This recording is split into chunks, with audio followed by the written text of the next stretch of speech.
bo'lgan payti. Ha, tarqab ketdi. Rostdan senga imkon qilib pul bermaganmi?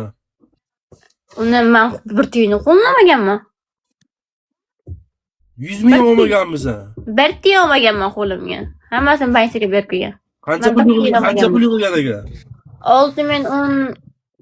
10 ming mommi, 6 ming, 100 ming shunaqa yiqilgan. Hammasini bankaga berib qo'yganmiz.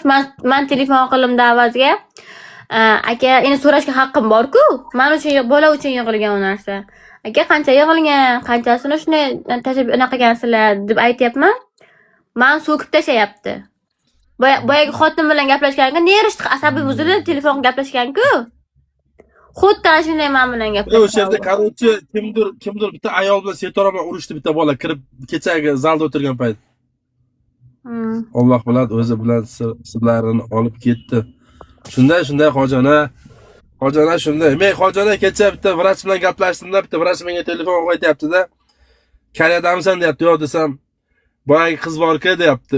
O'sha vrach odamni endi aytayapti o'zi. Uni deyapti, osib o'ldirilmagan deyapti-da. Endi o'likni ko'rgan vrachlar biladi-ku, ko'rib aytayapti shu videosini.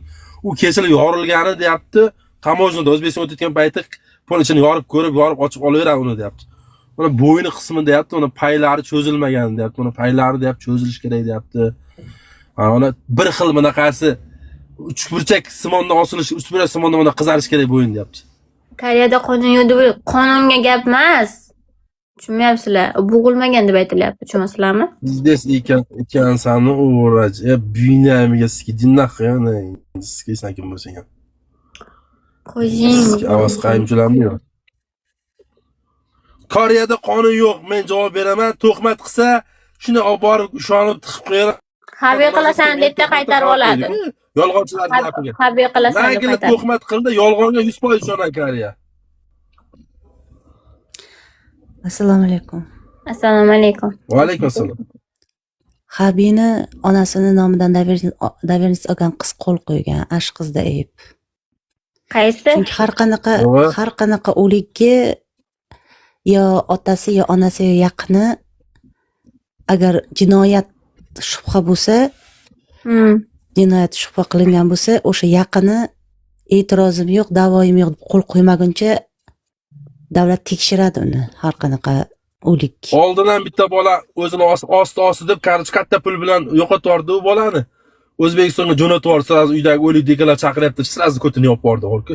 Tekshirtirmadi. Ondan so'ng orqasini tekshirganda pul bor. Yana bitta buni ham bular shunday qiladi-da. O'zbekistondan o'likni egalari chaqirib, videolar chaqirib tez jo'natish kerak dedi-da. Bu yerdan ekspeditsiya bo'lmasligi uchun, ko'ti ochilib ketmasligi uchun o'likni tez yo'qotadi bilan, jo'natib yuboradi. Bular nima qilgan? Bitta kommentariyada o'qidim. Bular onasiga o'likni ochmaysiz deb shart qo'ygan. Onasi xo'p, qizimni olib kelib bersana bo'ldi, yo'qvar meni iltimos degan. Keyin o'lik borgandan keyin onasi oxirgi marta qizini ko'rgisi kelib, ochib ko'rganda bunnilar sinib yotgan. Keyin avazga chiqqan. Buni ko'rdinglarmi? Dabdala bo'yotibdi-ku deb chiqqanda keyin ular tutab ketdi-da. Ana shuni aytayapman. Men ham xuddi menga ham ehson yig'ilganda qizimda, Xudoga shukr, mayli, Allohga shukr deyman u narsaga yig'ib bergan.